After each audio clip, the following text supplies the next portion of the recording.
Hello everyone, welcome back to the channel. Hope you are doing well and fine, and in today's video I'll be showing you how to redeem a Target gift card without access code. So without wasting any time, let's just jump right on the video and make sure to watch this video till the end and follow the steps as well. What you need to understand is Target doesn't allow a gift card to be redeemed online without the access code. The access code is required for adding the gift card to your Target wallet, redeeming online, and using it during checkout. What you can do in order to redeem Target gift card is, if the access code is scratched off or damaged, Target can recover it for you. So what you can do first is simply take clear photos of the front of the gift card, the back of the gift card even if it's damaged, and the receipt or proof of purchase. Then once that's done, simply head over to your browser, then on the search bar type in target.com. Then once inside, what you need to do here is scroll all the way down until you find the help option, then simply tap on the drop down menu. And once here, you'll find an option that says contact us right here. Simply tap on that.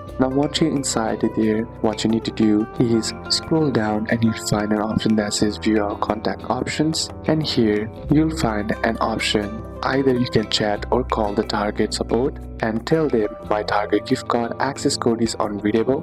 Then send them the photos and they will recover or replace the gift card, and they may give you a new access code, and which is usually solved at the same day. The next is, if you lost the access code but have the email, then what you can do is simply open the email account you used to buy the gift card, search for Target gift card, and if you still can't find it, contact Target support, provide the order number.